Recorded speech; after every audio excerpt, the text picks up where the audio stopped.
I wanted to believe that he'd been turned into a deep-fried Russian when he fell into the lake of fire, but that was probably too much to hope for. If he was still hunting us, he couldn't be far behind.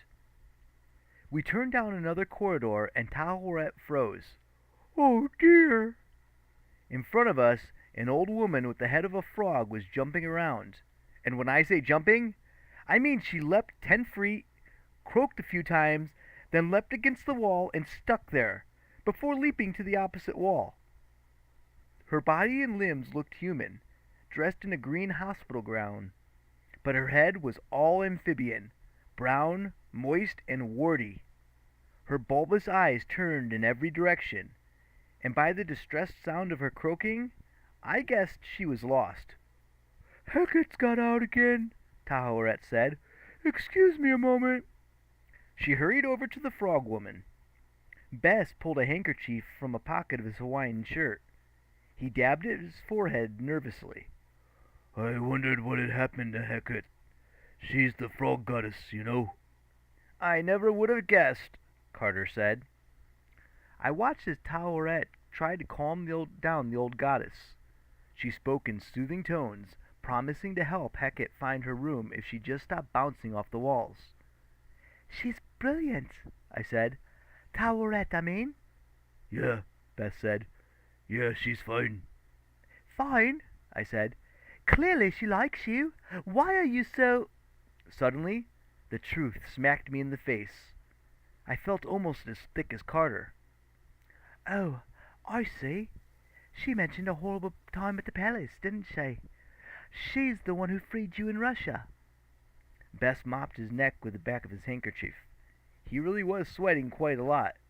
"Well, what makes you say that?" "Because you're embarrassed to be around her. I was about to say, like she's seen you in your underpants, but I doubted that would mean much to the god of Speedos. Like she's seen you at your worst, and you want to forget it." Bess stared at Tahoret with a pained expression, the way he had stared at Prince Menshnikov's palace in St. Petersburg. "She's always saving me," he said bitterly. "She's always wonderful, nice, kind. Back in ancient times, everyone assumed we were dating. They always said we were a cute couple. The two demon-scaring gods. The two misfits. Whatever. We did go out a few times, but Tahoret was just too nice, and I was kind of obsessed with somebody else."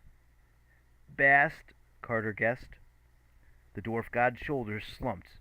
"That obvious, huh?" "Yeah, Bast. She was the most popular goddess in the common folk. I was the most popular god. So, you know, we see each other at festivals and such. She was, well, beautiful." Typical man, I thought, only seeing the surface. But I kept my mouth shut. "Anyway," Beth sighed, "Bess treated me like a little brother. She still does. Has no interest in me at all. But it took me a long time to realize that. So I obsessed. I wasn't very good to Tawat over the years." "But she came to get you in Russia," I said. He nodded. "I sent out distress calls. I thought Bast would come to my aid, or Horace, or somebody. I didn't know where they all were, you understand. But I had a lot of friends back in the old days. I figured somebody would show up. The only one who did was Tawaret. She risked her life sneaking into the palace during the dwarf wedding. She saw the whole thing. She saw me humiliated in front of the big folk. During the night, she broke my cage and freed me. I owe her everything. But once I was free, I just fled. I was so ashamed, I couldn't look at her. Every time I think of her, I think about that night, and I hear the laughing." The pain in his voice was raw, as if he were describing something that had happened yesterday, not 3 centuries ago. "Bess, it isn't her fault," I said gently. "She cares about you. It's obvious." "Too late," he said. "I've hurt her so much. I wish I could just turn back the clock, but—" He faltered. Tawaret was walking towards us, leading the frog goddess by the arm. "No, dear," Tawaret said. "Just come with us, and we'll find your room. No need for leaping.